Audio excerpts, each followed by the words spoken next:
Bitcoin fixes the money. The Beef Initiative fixes the food and nutrition. Step into some new awareness that incorporates some much needed food intelligence into your life. This is Texas Slim with Texas Slim's Vision.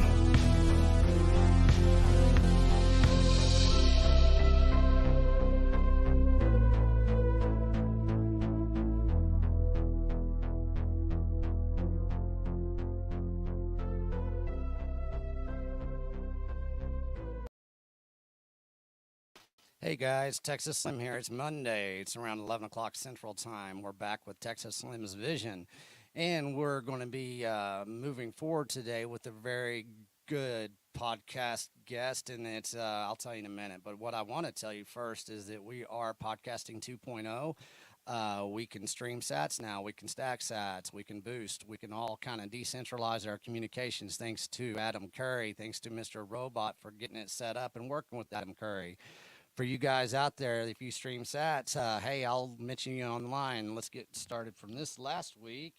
We've got at Nomad Joe, love me some beef. Thanks, man. Then we got Dick Tahoshi, great show. We've got Joel W. Previous boost about Bisons, and we're just mentioning it. Then I hear Bitcoin and Bison at the end. Well, guess what?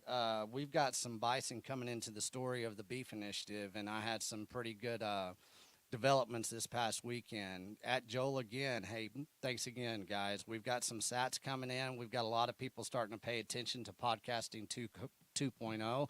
The only ad you'll ever hear from Texas Slim's Vision is basically out of my mouth and what we've recorded for the people that we are in partnership with. So keep it going. Texas Slim's Vision is crowdsourced. It's open source. So appreciate it. You guys share the wealth. Today we've got, of course, Mike Hobart, the Mike Hobart. A lot of you guys know him on Twitter. He does a lot of research and analysis. We've known each other for a long time, over a year now. We've been kind of corresponding back and forth through our evolution into our expertise. Mike, how are you doing today? What's up, Slim? Dude, this is exciting because this is actually going a lot smoother than any of the other recordings we've done. So I know we've come a long way, and we were just talking offline, and we have to be transparent here how much it sucked in the beginning recording podcast. And of course we got Logan, our producer, Logan Troy. He's in Austin. He's been with us from day one, from getting internet connections, from microphones to everything. It's whenever you start off a podcast, you just do it. You don't try to be a perfectionist, and you learn. And if you're okay with that, if you're not too thin-skinned, you just kind of plow through. And it's iteration and iteration. We recorded last Monday, just to be transparent again. And what we do, recorded about, it was supposed to be about an hour, and we were off and on for like 2.5 hours, I believe. Yeah, it's like when it comes this is where like going through the army is good for me, is embracing the suck. Because it was still fun throughout. It's just the suck in the middle is what sucked. Oh, it was painful, man. I stand up and do podcasts now. I'll talk better when I'm standing up. And by the time of that, man, I was kind of worn out. And it was Monday. I was like, man, is this how the week's going to be? But then I got to editing the video, and it was just crap. So, and I'm going to have to say Squadcast sucked for us. And I'm just going to say that because it's true. And they haven't been good to us as far as podcasting. We tried for about 6 months, but now we're using a different platform. But anyways, let's try this again. How was your weekend? Oh, my weekend was awesome. The weather here in Iowa was rare. Like here in Iowa during the summers are usually brutally humid and hot. Yeah. So and it wasn't bad. So I'm like, the last couple of years, considering what's been going on in the world, like I've been taking every blessing I can get and trying to get the most out of it. So like it was beautiful here. So my weekend was awesome. I just spent time reading and then talking with people, with a bunch of the plebes on Spaces. Yeah. Yeah, you do a good job on there, and you've gotten to where you're kind of well known now, and it's definitely deserved. I mean, it's hard to do what you do. I mean, you work full time now. Let's let everybody know what you're doing these days, because in the beginning you were doing something different. Now you've evolved into something. It's kind of turning into a good package and in a kind of a good path forward for you. No, put kind of a good package, I would have to say, is putting it mildly. So I'm the communications and marketing manager for Great American Mining, and those guys are. I've been in the position for a couple months now, basically since the Miami Bitcoin conference, um, and it's been awesome. So there's not a single thing I could complain about. So if you guys see, there's a chance if you see a tweet from the GAM account, it might be me. It's probably me, especially if it's Makes talking sense. about, especially if it's talking about American patriotism and stuff like that. Right. Well, whenever we went to Miami, I mean, I wasn't going to go to Miami, and I got asked to speak there at a site at the Plan B with Katie and Jessica, and then you said, "Hey, man, I've got an Airbnb. You just want to crash here," and so it really helped That was a lot out. of fun. Once again, man, it was value for value. Everybody just kind of helps everybody out in this world. And that's what's so interesting. I was having a thought the other day. I was like, man, my whole life I've met a lot of people. I've had a lot of great friends, a lot of acquaintances. But the last 2 years, the amount of quality of people that I've met is I can't explain it enough. And it's all because of this same desire and yearning to learn more about Bitcoin and to really start learning and how to facilitate a decentralized kind of mindset and a decentralized life to where we feel more empowered as far as individuals. Yeah. So I want to say thank you for lodging me in Miami. That was a good time. We had some great conversations, Oh and yeah. we kind of brainstormed a little bit and kind of strategized, and here we are today. And a lot of the stuff that you and I have been talking about the last year, here we are. And this time last year, I was on harvest up in North Dakota, and I was Yep. seeing things that I knew was going to come fruition this year, and here we are. You sent out a tweet this morning, and it was about a big old dust storm, and a lot of people Yeah. don't understand the causes of those and where we are. And being in the agricultural space that I am, ranching space, my ancestors, those dust storms are just not something that just happens. It is a Yeah. product of environment, a product of weather, a product of man-made. They're man-made disasters in so many ways. So let's talk about, why did you choose to send out that tweet today? And you kind of go into your story about it because you're from the Midwest, you're from, the breadbasket. So let's Yeah. let's educate a little bit and kind of we'll go down that rabbit hole of weather, climate, agriculture, and what we're both doing together. Well, so the cool part about all this is that like before I got into Bitcoin and before I even like started having conversations with you, Slim, I was pretty ignorant to how deep problems went in the agricultural industry. Because I was coming from the side of like kind of like basically oil and gas, and then also from my exercise science background. Because like before I even got started with GAM or in the Bitcoin space, I got my degree for exercise science, and so I was approaching all the health problems and everything from just that angle of like because the U.S. population is what like 40% overweight at a minimum or something like that, Mm-hmm. and so like you and I got to talking together about just how poor the American diet is and how poor quality all the food is and everything. But then you were the one that turned me on to the problem with fertilizers and pesticides and herbicides and how radically inefficient and unhealthy it is just for the environment itself. So I have to credit you to that. And then that's where I really started going down the rabbit hole of trying to understand soil health and everything. And that gets into some really cool stuff when I got into the research after you kind of tripped my trigger on that one because the easy comparison is to go back straight to the Great Depression and look at the Dust Bowl back then. But then just to make just for simplicity's sake, the one of the biggest reasons that the Dust Bowl kicked off was because of the Great Depression and the economic and macroeconomic environment, farmers were getting driven basically to extremes for monocropping to try and just jack up the yield so they could get food out to like and try and like hamper the costs and the inflation. But the problem is that when you do that for too long with monocropping, it just siphons all the health and the nutrients out of the soil. And when you do that, then you don't have the mycorrhizal environment underneath the surface of the soil that's helping keep like all the density. It's helping retain all the water. It's supporting all the root networks for the plants and vegetation and foliage and everything, regardless of whether it's the crops or not. And when that happens, then the soil just it goes from soil to dirt essentially at that point, right? Because Hmm. when you don't have any of the nutrient density value or the water density value to the soil is no longer what soil is. It's just dirt. And then dirt is what gets dried up and blown around, and then that's when you get to the dust storms and everything. And the crazy part in the research that I did for like the articles for Bitcoin Magazine and just for my own nosiness, um, was that this was a problem that goes all the way back to the Roman Empire. Like philosophers of that time frame, I can't remember if I'm awful with time frames with individuals, but it was either Aristotle or Socrates or one of the big thinkers that Yeah. identified that the Roman Empire was doing that, was precisely doing that. They were pushing the farmers to farm too hard, too fast. They destroyed the soil quality and the health to the point of where they couldn't keep up with the demands of the empire. And then when that happens, because like a lot of most of the not most, but a lot of people understand that the Roman Empire, one of the reasons it collapsed was bread and circuses, like keeping people like distracted and fat. Yeah.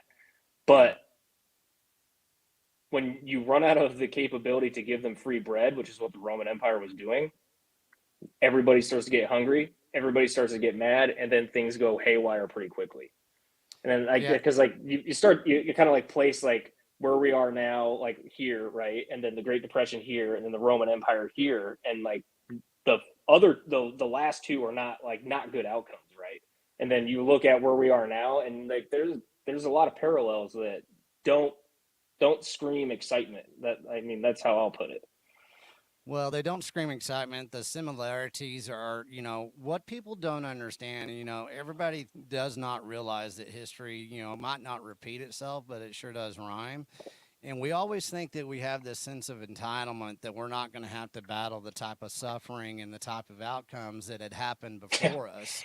And but what we need to I always tell people, I said, man, this is just new to you. I mean, if you know history, you can see and you can reflect, and can get some base knowledge here, and kind of see what we're up against, kind of see what other civilizations had to go through. And the Roman empires, of course, is a good one because it was the empire of the of time that we look at as far as comparing to the United States. Going back to that, I knew in the beginning that I had to start with the sources of the seed of the issue. With my ancestors going through the Great Depression, going through the Dust Bowl is something that we need to look at. And everybody, if you're not familiar with it, it was in the 1930s. It led up to basically the Great Depression. It led up into World War II, and we went to the war to, our economy boomed after war, and that's what we've been doing ever since. Anytime we got any problem with the economy, let's go to war, right? And we yeah, won't even go down that rabbit hole. But going back to the soil and the dirt, a lot of people don't even know that. They just call it dirt. They don't even know what soil is. But yeah, during the Dust Bowl, they tilled up way too much of the Midwest, and my grandfather was a little over 100 miles from the epicenter of the Dust Bowl. And what they did is they destroyed the soil so much, and we went through a big 10-year drought, and especially in Texas, Oklahoma, Kansas, the Midwest was very hard hit. It did not rain. And then the winds actually blow very strong through West Texas and those parts of Oklahoma. So you get this perfect storm that creates these massive walls of dirt. And it takes the topsoil and it puts it somewhere else. And, it's a migration of our agriculture that happened. And that's when the United States Agricultural Department actually grew during that time, and they had to come in, and we started going down a path that has led us here within the USDA, within US agriculture, within so many things when it comes to food, that there are some similarities that people need to start paying attention to. And if you understand agriculture where it is, a lot of people are very aware that we only have basically 40 harvests left. And basically, what that means is there's two harvests a year. We got 20. We got basically 20 years of good soil, maybe good soil. But since 1971, our soil has gone to crap, and we need to look at it. And a lot of people are starting to pay attention to soil health. What they're not paying attention to is that this global food industrial shift that we're going through right now is to cover up some lies and some deceptions that has happened since 1971, and we started living and breathing and eating based on the permission of chemical companies. And Yeah. it's not a judgment against anybody that's in the business. I came from agriculture. A lot of my best friends came from agriculture. They use pesticides, herbicides. It's just part of the system. Well, that system has been exposed, and there's people starting to reach out about it. So we're tying it into health, and that's where you came from. So let's get into the health side of things, because I think a lot of people Okay. are really starting to reflect on that. Yeah. Well, so there's a lot of problems with health, especially in American health. One of the biggest one, which will be the easiest one that I can touch on, would be just like nobody's active anymore. Like particularly going back to the Great Depression or like the 40s even. Most of the labor market was generally pretty laborious. People were moving in the slightest sense. Like nowadays, we're stuck at computers and desks and everything, and like we're sitting right now talking. I didn't have to get up and drive or take an airport to go see it in person.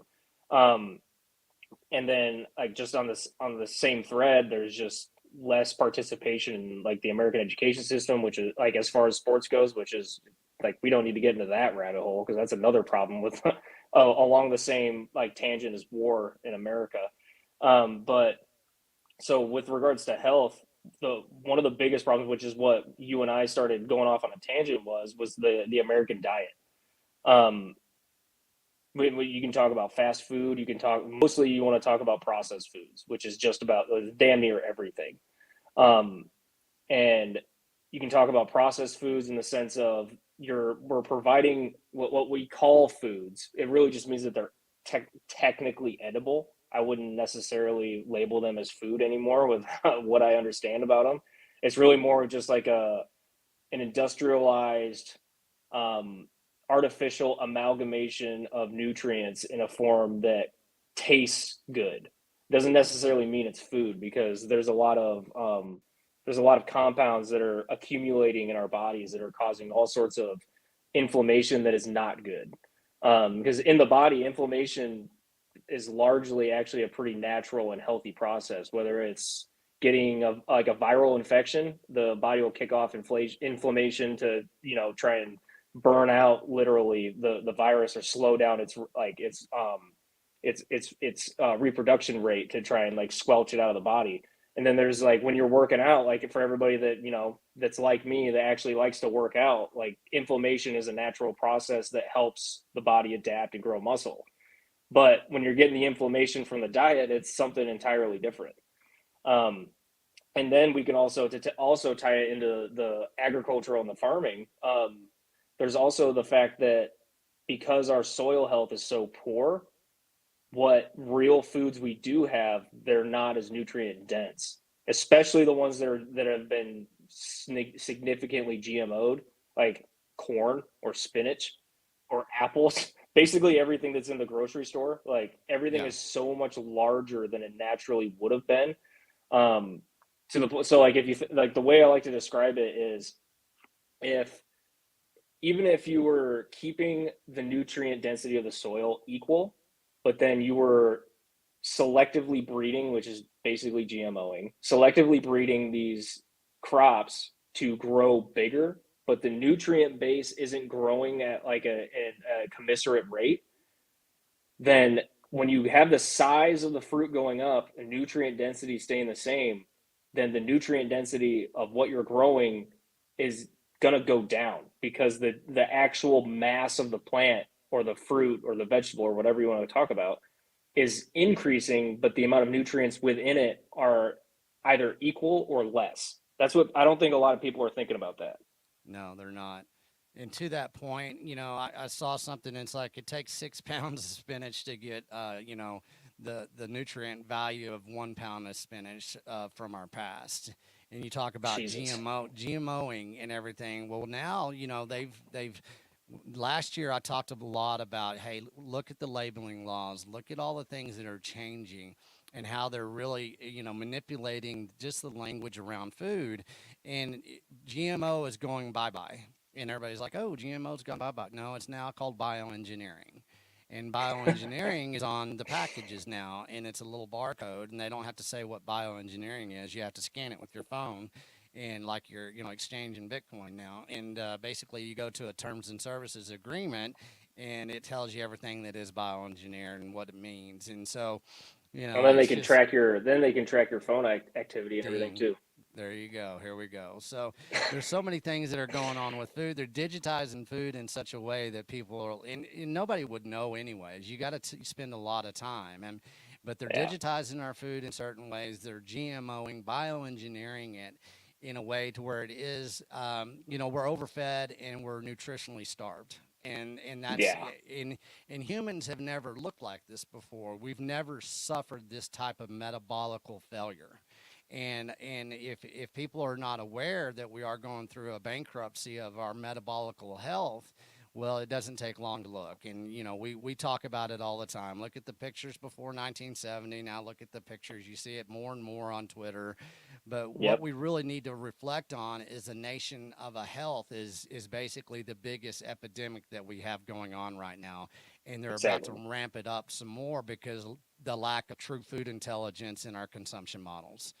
and Yeah. and and that's from understanding where food comes from, understanding basically what vitamins and minerals are and where they come from. They come from the soil, and that's what people do not understand. You can't take supplements and be the same optimal health as much as somebody that actually has a very dense, healthy soil and basically eats that whole food from that soil.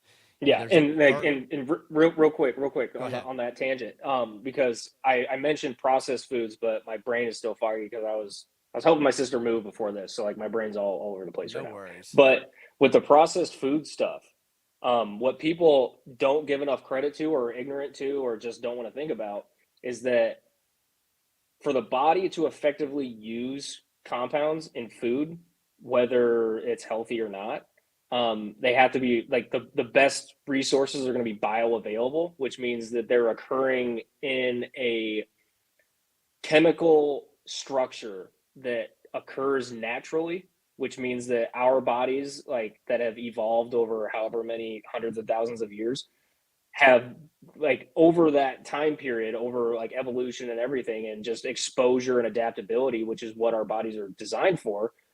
Over that time period, our bodies, through evolution, through our DNA and all this other stuff, through all this iteration, they've specialized in breaking down these specific compounds that occur in nature, just because we're consistently exposed to them. And what happens with the processed stuff is that, for example, okay, so like for example, sugar, like these fake sugars that are everywhere, that are like, everybody's like, oh, it's a diet soda, it's healthy, it's not real sugar. It's like, no, that's actually worse than getting just a bunch of real sugar. The reason is that, so with these fake sugars, they're chemically, the chemical structure is very, very similar to a sugar, um, like fructose or something, but it's not exact. And because it's not exact, the body doesn't know what to do with it. Because enzymes are structured like puzzle pieces, like the casing of a puzzle piece. Like it has to Right. be the precise fit for that enzyme to break it down. And the problem is that, so when you, for example, with these, again, going off the sugar example, if you, when you take in these fake sugars like aspartame or whatever, like all the other names are, when you take in these fake sugars that aren't real legitimate sugar, the body will react like they are, because like the structure is similar enough, it'll kick off the responses like there's normal sugar, like, so, which means the pancreas is going to pump out insulin.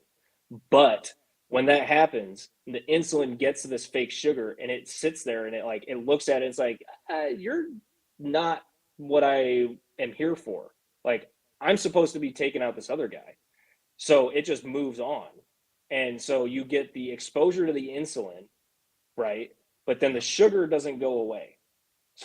So the fake sugar stays in your bloodstream or your system, and then the insulin also stays in your system, just waiting to get used up, which is how it speeds up the exposure. Like it speeds up the development of type 2 diabetes, kicks off all these other metabolic syndrome problems. And then you start to get inflammation, which also can kick off because, like, one thing that cancer specifically feeds off of is sugar. And Hmm. that's why you're starting to see just like up and to the right, like, well, used to be like the Bitcoin price, just up and to the right. Like it's just not stopping within the American population. And I, from the pictures that I've been seeing, is it's spreading to Britain and some of Europe now too. Yeah, you can go back to 1971 and look at that chart with the debasement of the dollar and the debasement of our health. And you can look at diabetes, you can look at heart disease, you can look at cancer. There's a Yeah, hockey stick there that just follows, the same debasement. Flip the debasement goes down, of course, but but you can flip it and you can see the correlation for sure. And that was the Harvest of Deception article is like, hey, this is what's yeah, really happened and this is how it's happened. And moving forward, back then, what happened is that they debased the United States dollar, went off the gold standard. Okay, within food, what they had to do was they had to create some fake value of our food supply. And that's whenever you started coming out with the fake seed oils, the fake sugars, fake commodities that they make a lot of money with that they can interject into, certain food products. Canola oil, high fructose corn syrup. Those are two major ones. Soybeans. There's just so many commodities now that they put into our food supply back then, and they've only grown throughout the decades. Okay, today Eric Snowden put out something. I think it was today, but he was talking about ooh, did he everybody's really? like, yeah, he's like, no, everybody's gonna, and I've been saying this for over a year, and everybody's like, I'm not gonna eat that fake burger. I'm not gonna eat that fake steak. And I say, you're missing the point. That fake burger and fake steak is the distraction. What they're going to do is they're going to basically create many new fake proteins. And that's what they're doing. And they're going to make them in the name of climate change and that you're going to save the planet because the carbon, the cow is now a carbon hazard. But what they do within our food supply, and you say highly processed food, well, they get these new fake commodities and they make them taste good and they interject them. So everybody out there still eating chicken tendies and pizza pockets, well, they're going to be able to put, these new bugs and these new pea proteins and these fake commodities that are being driven by the war on meat. And people won't even know that they're eating it and they won't care because, once again, they think it tastes good. And you brought that up in the beginning. Well, I want to point out to somebody if everybody wants to know why you think things taste good, look up Royal DSM. And guess where they're out of? They're out of the Netherlands. They made $9 billion in revenue during COVID because they make things taste good. And they pride Mm, themselves on being a food science corporation, global food science corporation. Every morning, whenever you're using something that is not whole food, they've got something to do with designing that taste. And they've been buying up new companies right now. They're out of the Netherlands, like I said. Adam Curry's the one that told me about them, because that's where he comes from. He lived over there. But if you look at them and really people that want to be their own research and an analysts, and everybody should start doing what you and I do when it comes to food, is dive deep into that company. And you want to see something that's fascinating, and whenever you can make your brain and your taste buds basically signal something that makes you yearn for it, and it's basically nothing more than it's been designed in a chemical lab, then you should be scared because they're getting very good at it. And yeah, it doesn't matter. And they know that people don't care what's in the food supply. They know that people will eat anything as long as they can shape it. The amount of fillers that they put into our food now, it doesn't matter what it says on the package anymore. Those days are gone. The less yep. marketing and advertising and words on the package of food that you can eat, you're being the smart consumer these days. Oh, it's like it's so hard to get people to understand or accept that just because the label or the packaging says organic Yeah, doesn't mean that it's real. no. Like I I've spent the last couple of years like just fighting like tooth and nail, just like trying to claw any little bit of like ground I can gain on like my friends and family with trying to get them to understand it's like just because it says organic does not mean it's good for you. Like people like everybody has to get over this preconception or predisposition or belief that because some corporation or company or institution, like including governments, just because they say something doesn't mean they're doing it in your best interest. Like clearly, like have you guys not been paying attention for the last couple of years? Like they're like the decision making going on is not for everybody's benefit. It's for the people that are at the top of the decision tree. Like it's for their benefit. It's not for your guys's.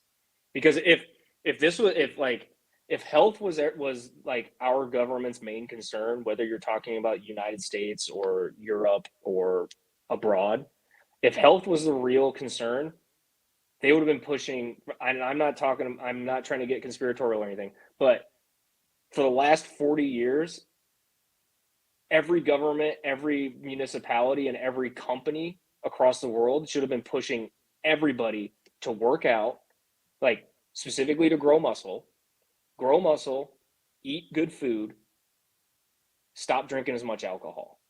Like those Yeah. are the big ones. But you won't catch anybody saying that. Anybody. No. And then you wonder why the American healthcare situation is like catastrophic. Like it's weighed down with alcoholism, cancer, metabolic syndromes. Oh, Well, and mental health issues, which feed off of all the others. Well, and I've said this many times, and I'm going to start bringing this into mind signal and narrative as far as the mental health is concerned. And mental health, addiction, and everything starts with basically poor nutrition as children. That's what people don't Yep. understand. Many years ago, they asked Eric Clapton because he was a recovering alcoholic, and I think it was 60 Minutes. I mean, it's been decades ago, and they said, what started your addiction? And he goes, sugar. I got addicted to sugar as a kid, and that led into alcoholism, that led into heroin, all that kind of stuff. And it's true.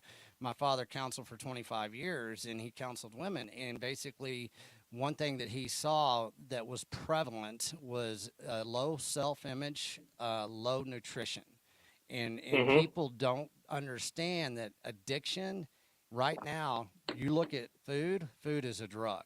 They've turned it, they've basically engineered food into being a drug because, Yep. sugar is the biggest, most addictive drug in the world. And And people salt. just really don't insult. And people do not realize why and where they should be looking if that's the truth. Why is it so readily available? Why, if it is so bad, then why is it in every convenience store? Why is it in everything that I eat? If it's so bad for me, and it's that cognitive dissonance when it comes around, when it pertains to food, and Well, you that's want you why. want to know why it's everywhere. Like to answer that question is because it's Sure, cheap. It's cheap to yeah, make. of It's cheap to course, make and it's addictive, so they know you'll come back for it. That's literally the most like and again, I've talked about this in ad nauseum with people that I've like chatted with on spaces and everything, but human beings are explicitly skilled at overcomplicating things.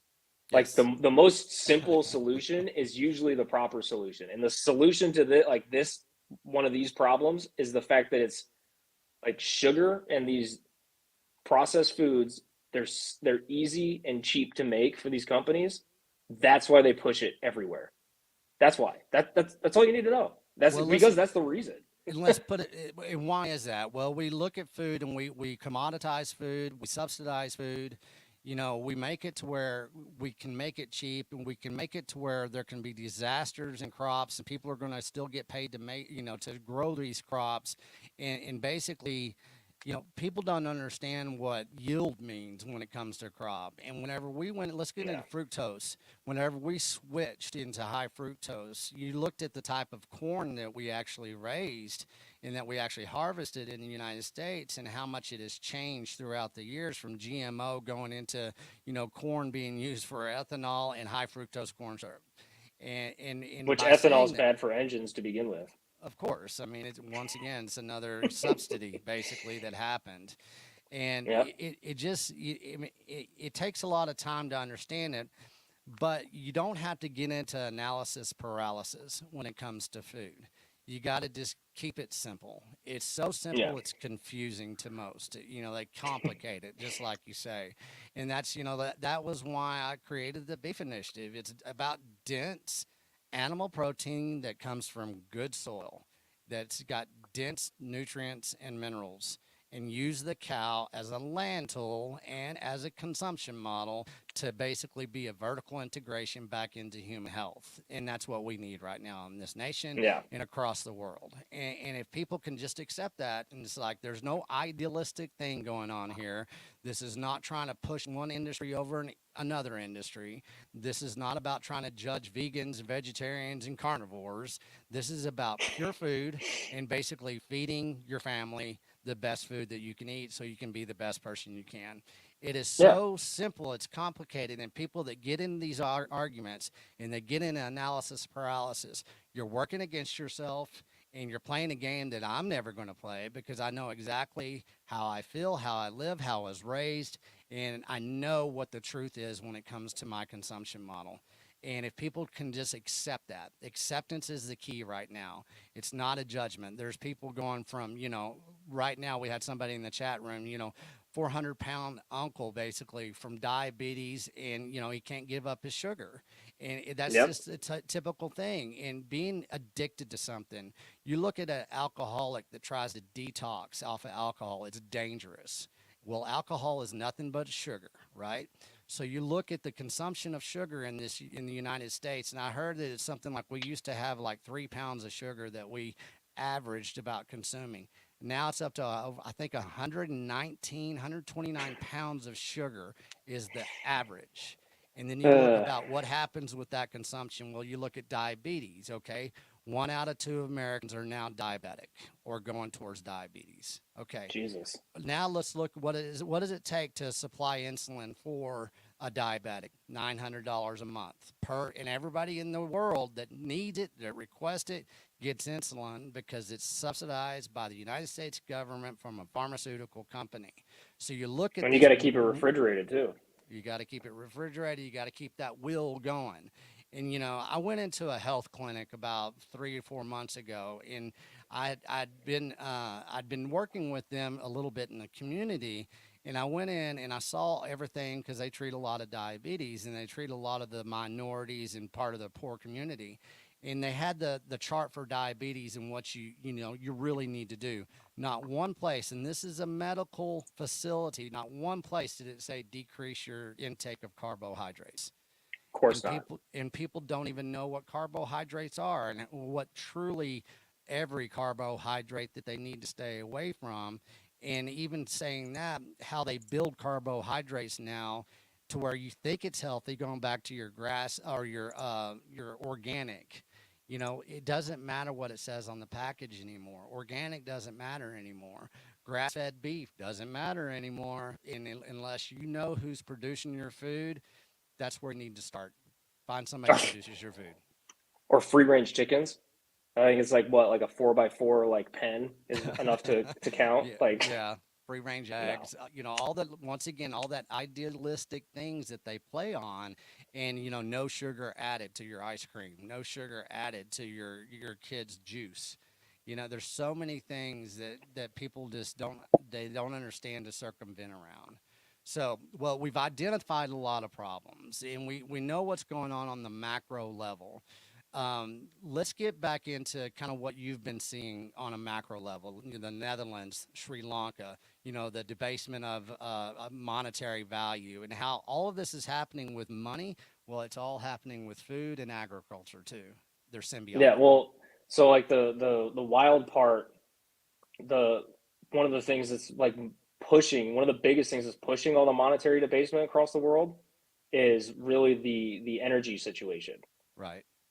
Because for the last what, 40 years, something like that, that everybody's been trying to push away from using hydrocarbons, oil and gas specifically, um, which is hilarious if you think about it. Because so at least as far as like America is concerned, like our position of dominance was established strictly because of oil, like particularly in World War II, because like it wasn't just the the American work ethic and the American war machine was turned on.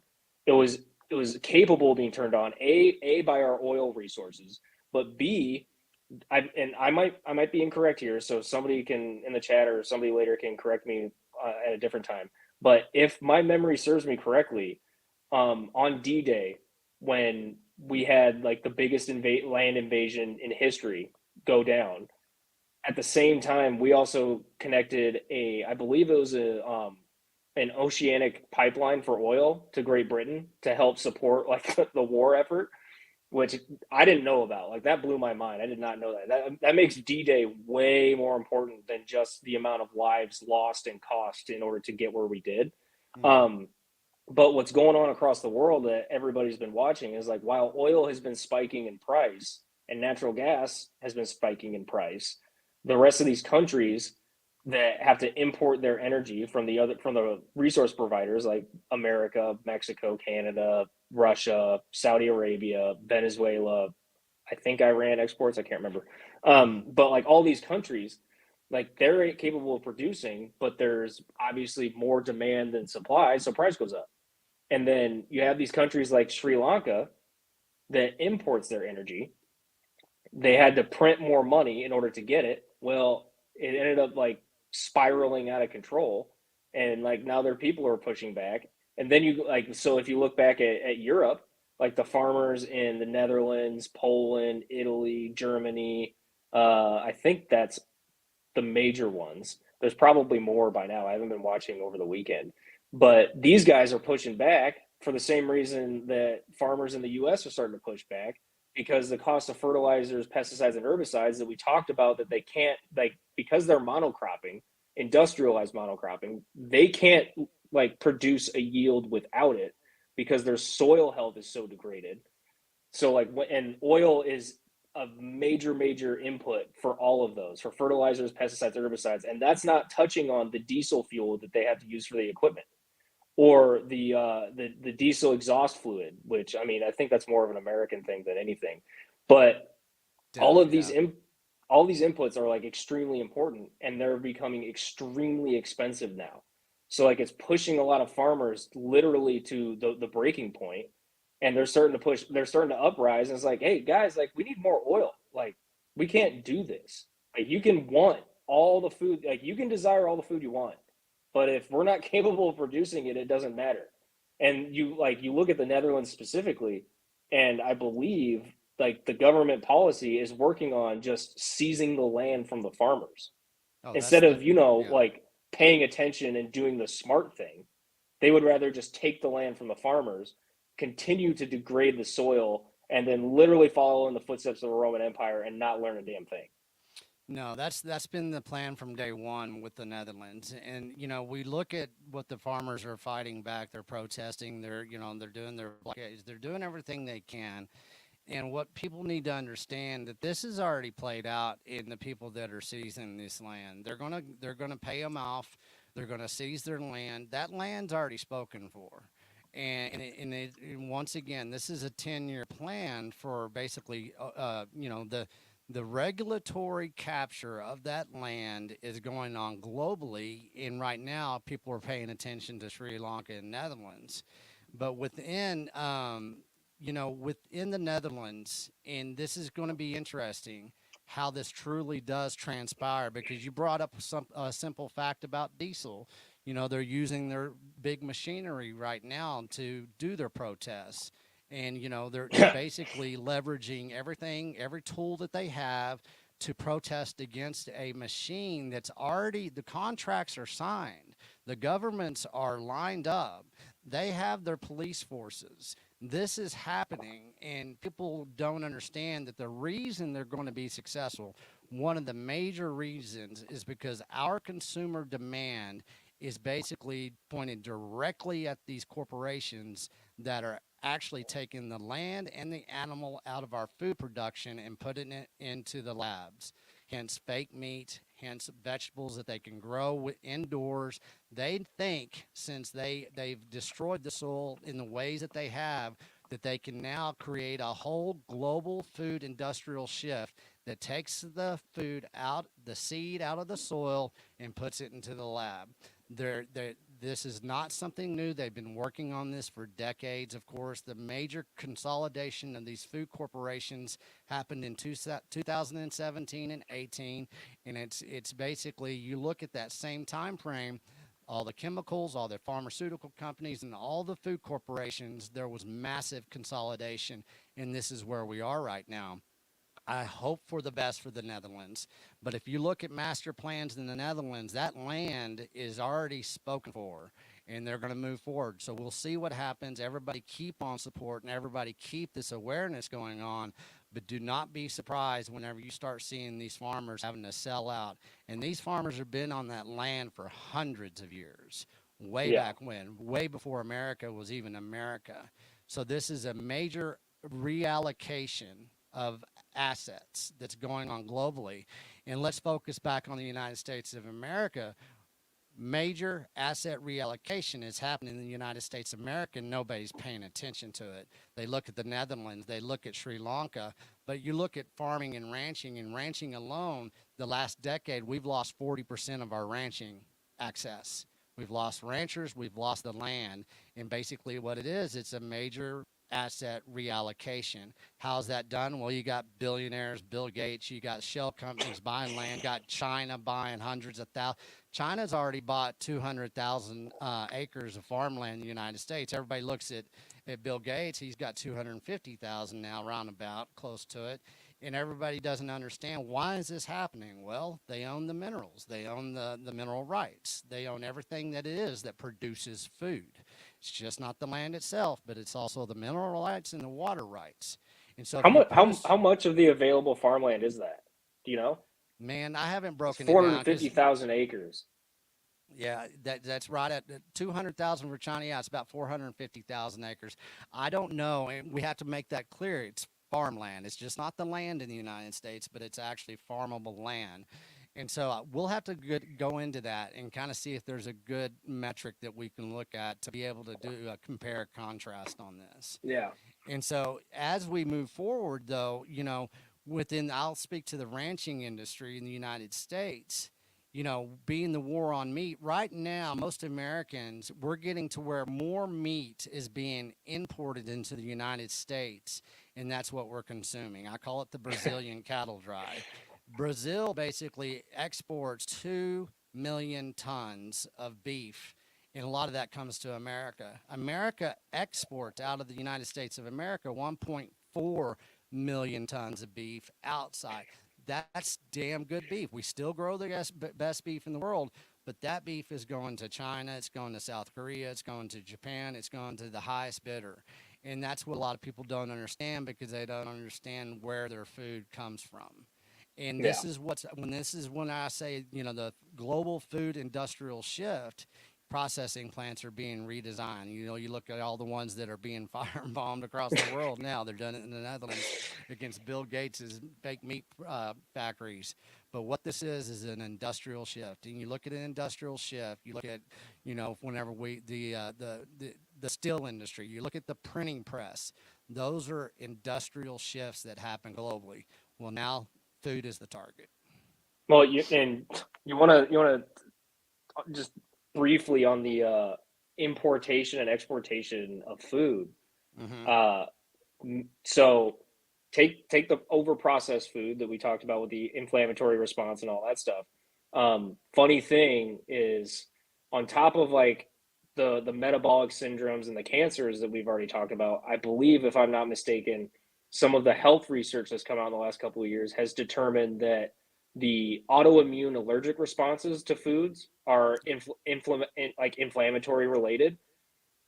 Mix that with how much of this food we are importing, coming from different geological locations that are going to have different ecosystems with different pollen, Yeah. and you start to kind of understand why there's such a prevalent rise in food allergies over the last couple decades.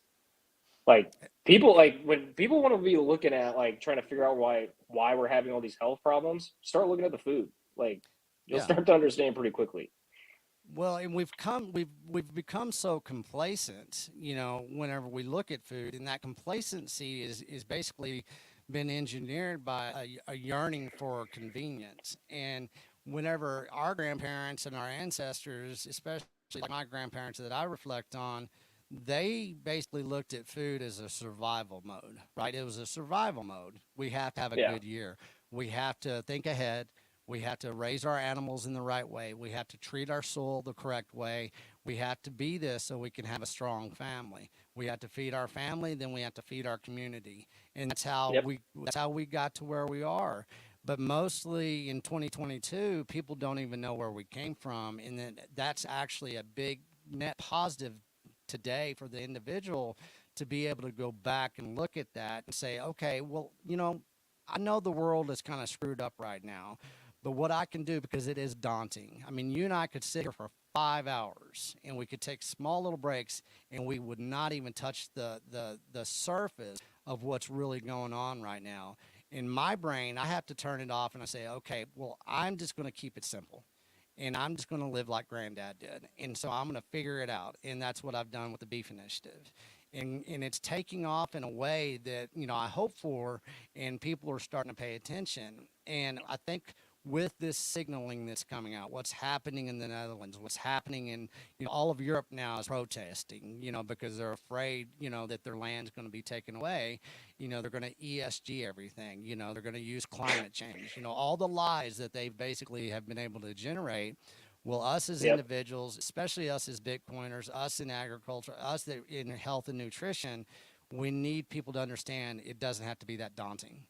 You don't Yep. have to participate. Your consumer demand needs to be shifted over to those people that want to feed you, not to the global corporations. And it's a small step in that direction. You don't have to do it overnight. But once you can start understanding that my consumer demand as an individual needs to be pointed into a different direction, that's a big step that it leaps and bounds and it works globally as it does locally. Yeah. Yeah. Like you vote with your money and you vote with your time, you vote with your attention. I mean, it's that simple. And Yeah. so do we want to get into like the solutions to all this? Is that where we're Yeah. going here? Yeah, I mean Because that's what we need to do because we understand there's problems. The world is evil right now. There's a lot of crap going on. A lot of people are living in fear, anxiety, bad health. Let's talk about solutions. That's the only thing I want to talk about from here on out. To 2023 is solutions because yeah, you and I could sit here and make money talking about the problems, and a lot of people do that, and that's all they do. They just regurgitate the problems over and over. But whenever I started the beef initiative, when I started food intelligence, I said, I'm not going to stay in the problem. I'm going to try to do a solution. Don't know if the solution is for everybody, but it works for me and everybody that's come into the beef initiative. So let's talk solutions. let's talk solutions. So first one is going to be well, maybe not the easiest one, but the simplest one and the easiest access anyway is to just get moving. That's the Yeah. first one. Like people need to move. Yeah. People need to move, and people need to like understand and manage the circadian rhythm and sleep cycle because those are massive. Like, and we want to talk about mental health and stress and all this other stuff. Is like if you're not getting good sleep, like really nothing else matters. Like if you're not getting good consistent sleep, like everything else is going to be a lot harder on you because you're not allowing your body that downtime to like process all the autophagy that needs to go on, like clear your brain out literally, like all that junk. But then at the like once you get up for the day, like you need to move. Like you need to go like get your workout in. Like 30 minutes of moderate activity is the standard, like 5 times a week.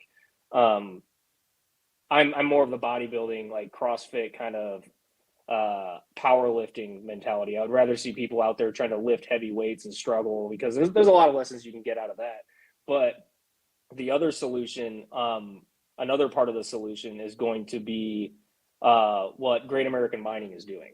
Hmm. So one of these big ones we like I touched on briefly, like the one of the baselines for all these problems across the world is energy and access to energy. And one of the biggest problems that you brought up with all the ESG stuff is that ESG and all this EV vehicle crap, um, it actually costs more in hydrocarbons, oil. It costs more oil to make these products than it does just to use oil.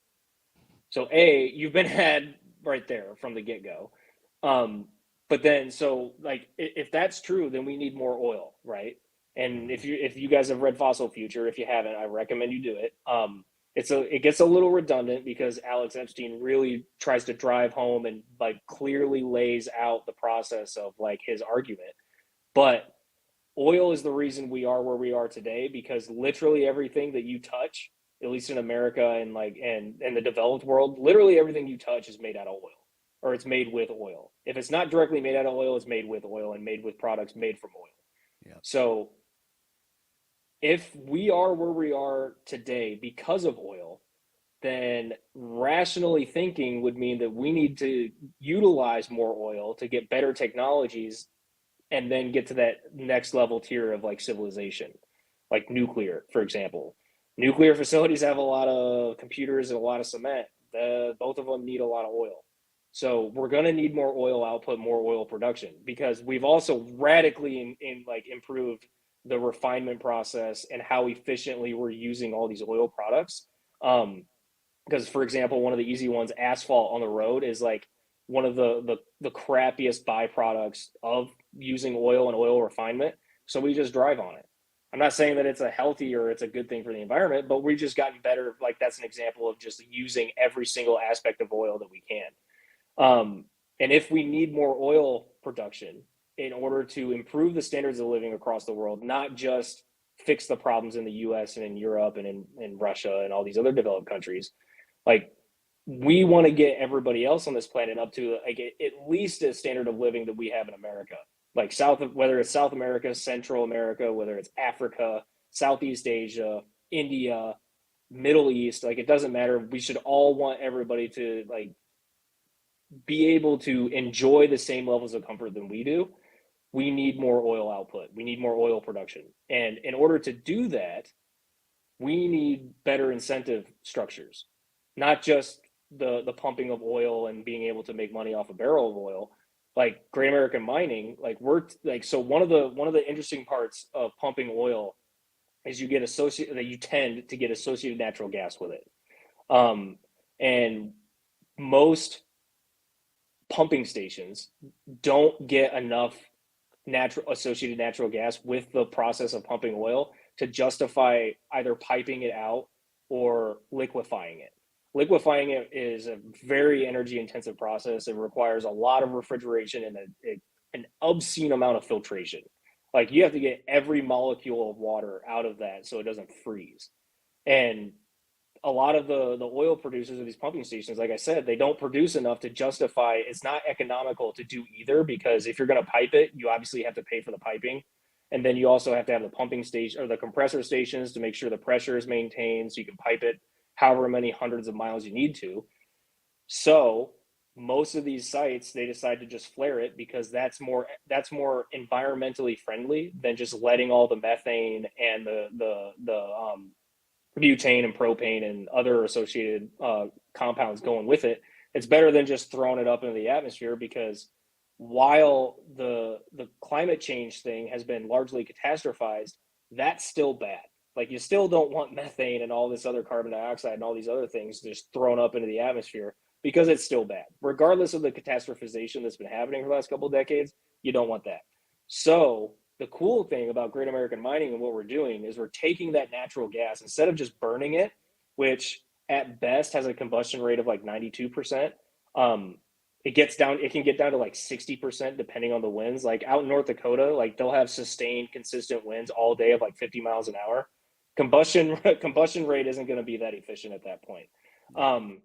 So what we're doing is we're taking that associated natural gas, instead of burning it, we're pumping it through an internal combustion engine generator, and that generator has an induction motor in it, which the generator is powering an induction motor. It spins and it produces electricity. So we're taking that electricity and we're mining Bitcoin off of it, and we're allowing these producers. They can either take a share of that Bitcoin. They can either take that Bitcoin and sell it if they want, which allows them to immediately monetize that gas that was originally being burned into nothing. Like they weren't making money off of it. Or they can take it, run it through our system, and actually earn money for that gas, which, let me tell you, is radically an improvement compared to what they were doing before.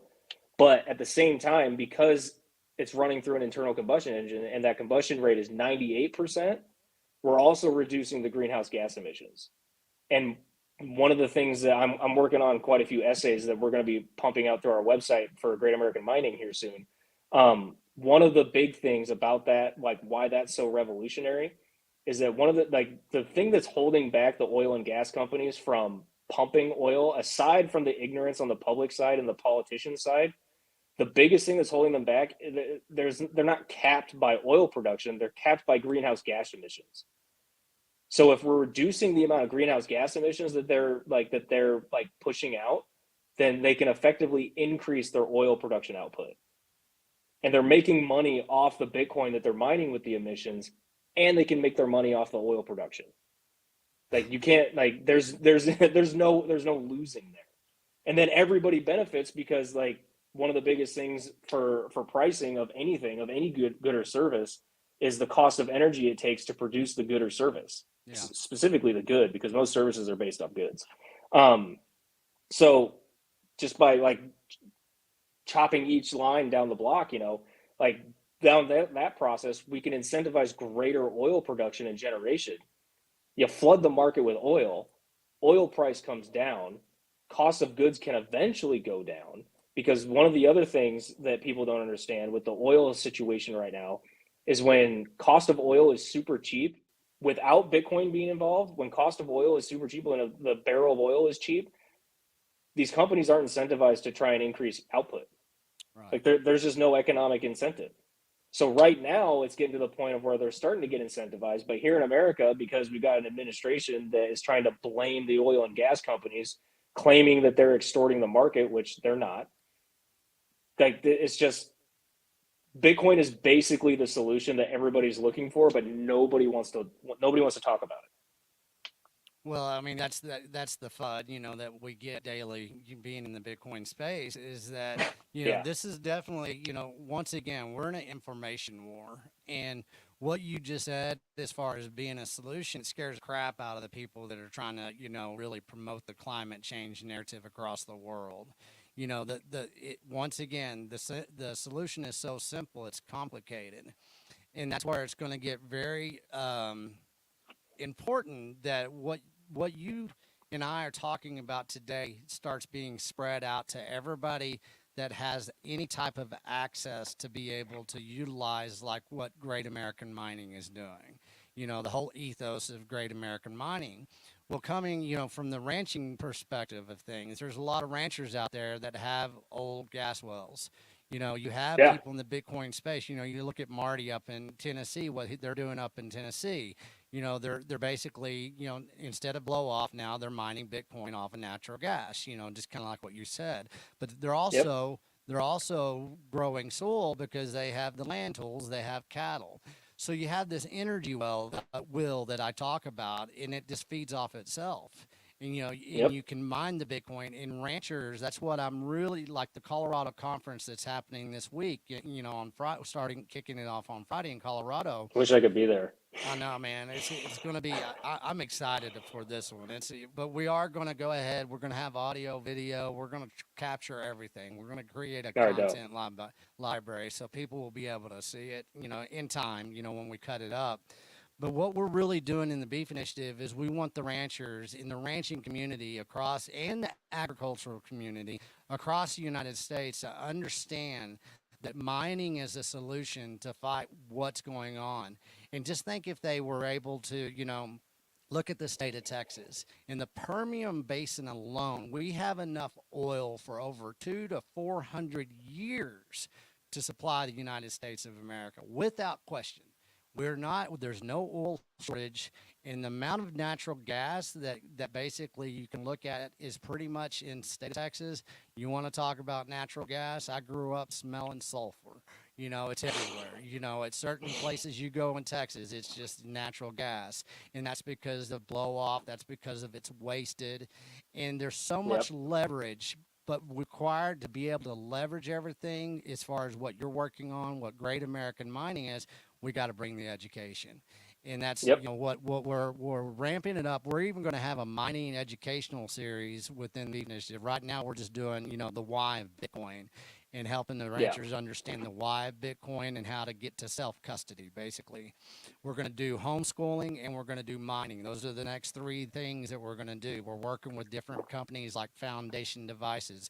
We're going to work with IBEX, and we're going to get a lot of people, and maybe you and I can kind of collaborate on the education about mining, so we can Oh, absolutely. start getting it out there, because more and more people are starting to listen to these podcasts, and they're starting to say, "Oh, I see why they're talking about mining." And you put it very well. And once it gets out there, we're going to see a shift. As Yep. they do a shift, we're going to do a shift, and we're going to leverage as much as we can. So, that was a good explanation, and people need to look at mining as something that if you can't do it, you need to understand it at least, Yeah. so you can actually help fight for the reason and the narrative behind it, the ethos behind why mining is good for farmers, ranchers, for the United States, for oil production, anything that we can leverage from nuclear to oil to gas, whatever it is. We have to get louder about this, because once Yeah. again, it's the solution, and they're going to Well, fight and it. and And and go ahead. what yeah, and one of the big things that you and I were really riffing about, particularly at the beginning of the year, Mm-hmm. was for the financial well-being of the farmers, Yeah. particularly with Bitcoin. Like Mm-hmm. they don't have to mine. Like if they don't have a setup for mining, they that's fine. But they need to understand Bitcoin, because if our farmers are the ones that get taken advantage of most, which they are, Mm-hmm. if they get pushed even farther, like if we start seeing something close to the 70s, where like I think was his name Earl Butts, like Yeah. he tried to push he pushed the whole go big or go home Mm-hmm. situation.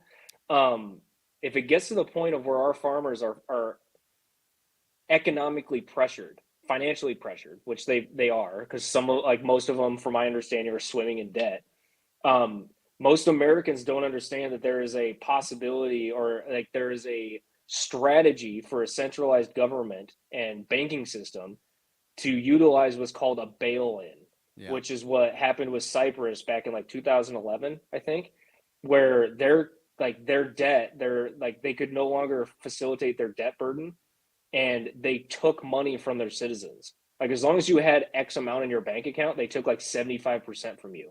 Yeah. Like, and if they do that to our farmers, like that, dude. Like Yeah.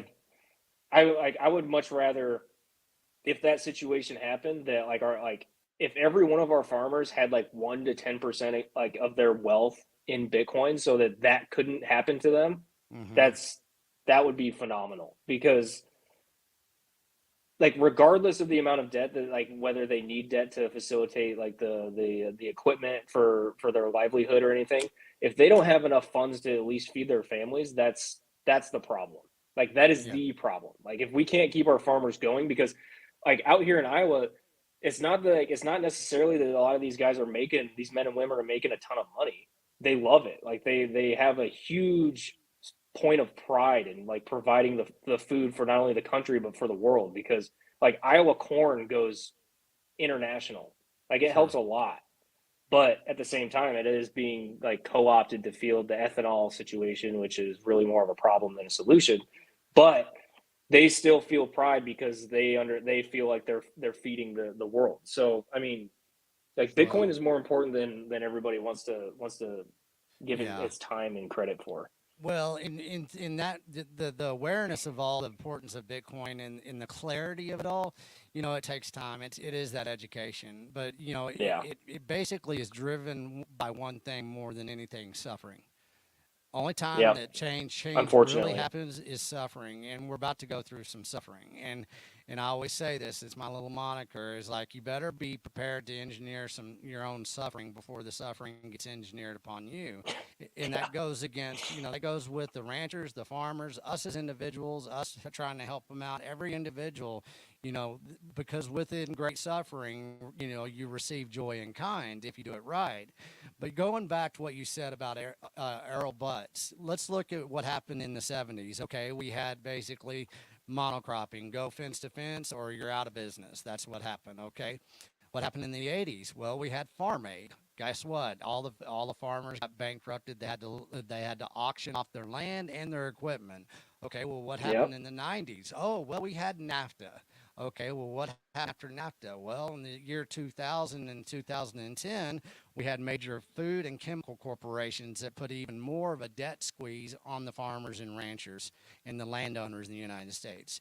2010 to 2020, massive consolidation where we are right now. There's been a sequence of events that's happened every decade, and they didn't do it just because they wanted to, and that it's kind of helping the world feed the world. Guess what? We never did feed the world, and we still haven't fed the world. How you feed the world is teaching a community how to feed itself. That's it. It's as Yeah. simple as that. And once people can lose that, anybody that comes up to me and they're talking to me because I get this all a lot, is like, well, we got to feed all the world. We got to feed everybody. And the farmers and ranchers were told that in the 70s. And basically, what it came to is that they got leveraged in massive debt, and they either lost their land or they're so leveraged in debt now that they can't say much about it. They're under, Yep. so many different rules and regulations. The regulatory capture that has happened since the 70s, because we were going to feed the world. Well, there's still people starving, and there's still going to be people starving. Some of the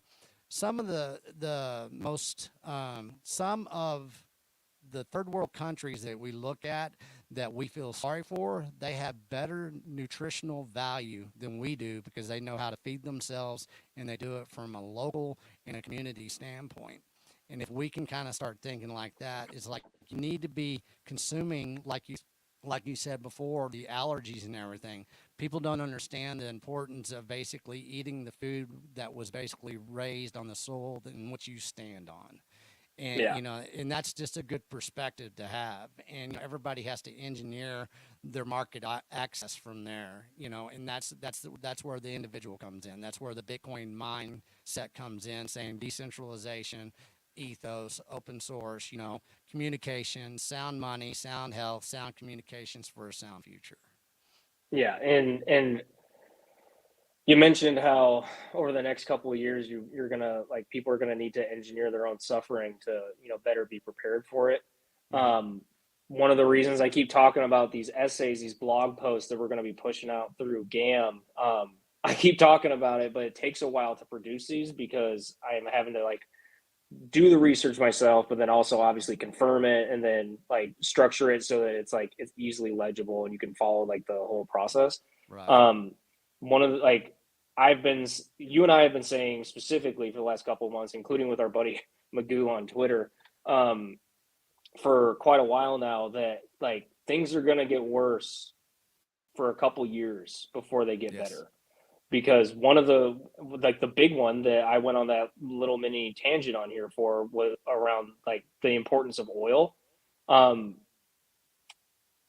you don't just tap a well and start printing oil. Like it's not like flicking on the light switch in your apartment or in your house. Like Right. because if if it's using the wells that already exist, then you have to go through all the environmental regulations. Like you have to tear them down. And we've seen how slow politicians operate. Like they're basically useless.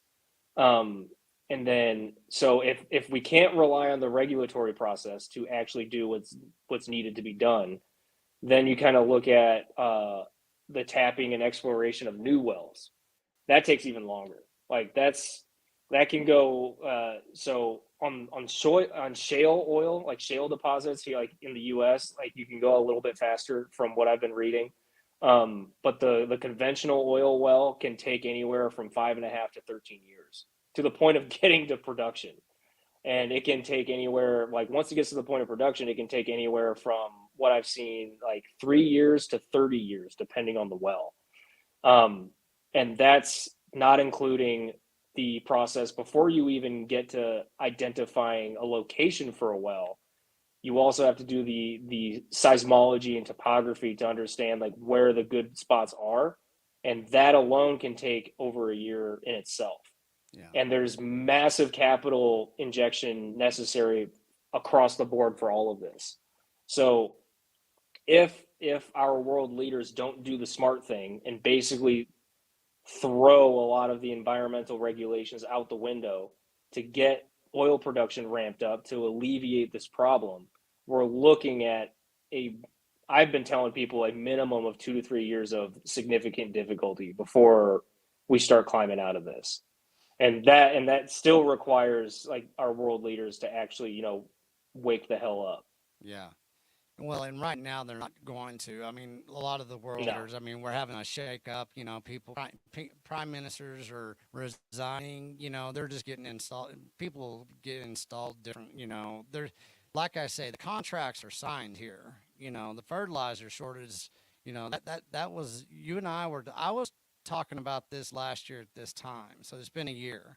And it's like, Yeah. okay, that 2022 is going to be kind of scary. And we're not doomers and we're not conspiratorial, anything like that. We're actually pretty based in, researchers, and our analyses are usually pretty spot on within, a high percentage of reason, of probability. What people need to understand is that it is going to get difficult. I was a child of the 70s and I saw gas lines. I saw the food shift that happened. I saw, divorce rates go up. There was crime. Yeah. Times Square in New York City was a shithole. Things happen. Crime raises, mental illness raises, addictions raise. This is something that we're about to step into. And if you're not emotionally matured enough to understand, and if you're refusing to accept that there's actually change coming, then you're going to be trapped in certain ways. And I tell people right now, I get on these spaces, I get on podcasts, and it looks like I'm shilling, selling beef through the beef initiative. Well, of course we are, but we don't make a lot of money on beef. For everybody out there, there's not a big profit margin on beef, especially No. right now whenever we're trying to undercut the supermarkets and the globalist meat industry. People need to understand that I'm not shilling beef. I'm shilling a lifestyle change that you need to pay attention to. And that's what Yeah. you're doing, and that's what we're trying to do in the Bitcoin space. And if we don't start bringing energy and food and making them symbiotic with all the conversations that we have with Bitcoin, Bitcoin don't matter, and that's what people don't understand yet. A lot of Yeah. people do, of course, and mass credit to everybody out there that's far smarter than I am in the jobs that they're doing across the board. Because even in food intelligence, I started that narrative the way I did. But I mean, like you know so much more about minerals and nutrients and health than I do. I'm not a nutritionist. I'm just a guy that grew up with eating beef out of a freezer because But just to be fair, I'm not a nutritionist either. So let's well, just you're not, but you have a disclaimer. yeah, yeah, but you're pretty damn smart with your nutrition, and you're far smarter and well read than I am. And so, what I my perspective is that I keep it simple in my own mind. I say I'm just going to get the best beef I can find, and I'm going to eat it. I'm going to eat a lot of it.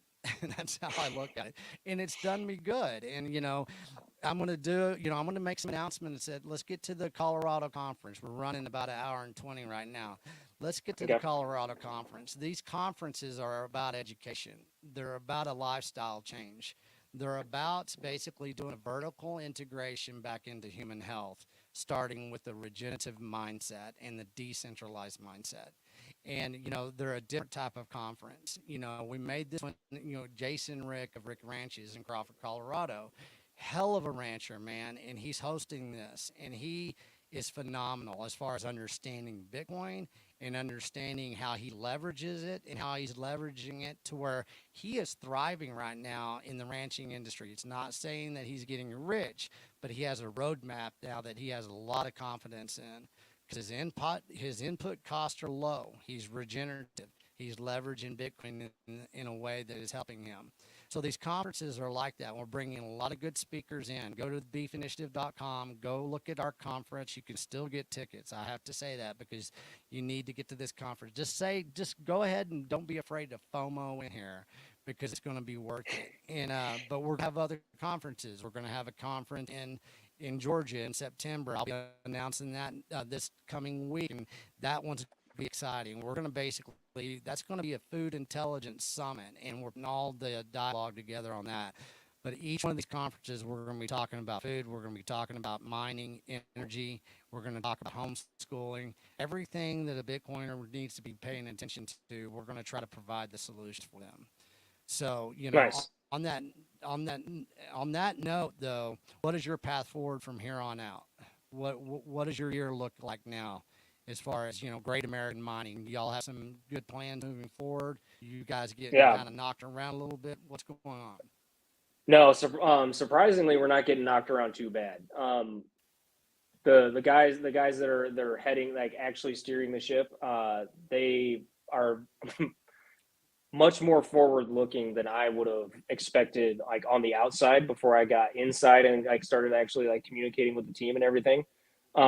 So I'm not worried as far as like the health of the company goes. We're doing a lot of like our own stuff as far as like management of the mining operations and stuff like that. So that'll be exciting once it gets to the point of whenever we do want to spill the beans. Doing a lot of kind of just pruning and just like what would you say? We're fine tuning a lot of the processes that we're doing right now, just to make things easier in the future.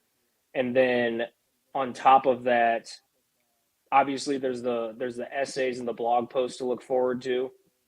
But basically, there's just a lot of like bear market activity that we're doing, a lot of cleaning up and just Right. leveraging what we're already good at to make sure that we can explode for the next like bull market when it does come on the other side of all this difficulty, because it will happen.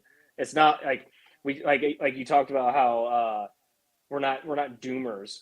Like we're not doomers in the sense of like you and I, what we talk about, we're not like none of this is going to continue into perpetuity. But in order for us to like have the solution to get to the solutions that we talk about, we have to talk about this stuff. Um, so as far as the company goes, like it's just we're just looking to expand more. Like Yeah. that's the big roadmap for us. We're looking to expand more. We're looking to talk to more energy producers. Um, that's basically it. We're just keeping it simple. Like keep it simple, stupid. We're just trying to be the best Yeah. of the best of what we do, essentially. So I'm super excited for it. Anybody that wants to like get curious, the website would be gam.ai. So GAM period AI. And then the Twitter handle, if you guys want to follow along, is you literally just spell out gam.ai. So it's GAMDOT AI, and that's the Twitter handle.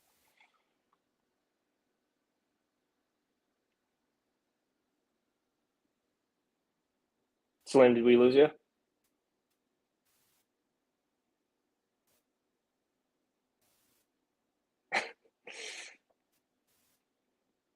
All right, Logan, you want to try and get him connected? I mean, it was right at the end, so it's not like there's really too much we have to do from here, but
Okay, we're back.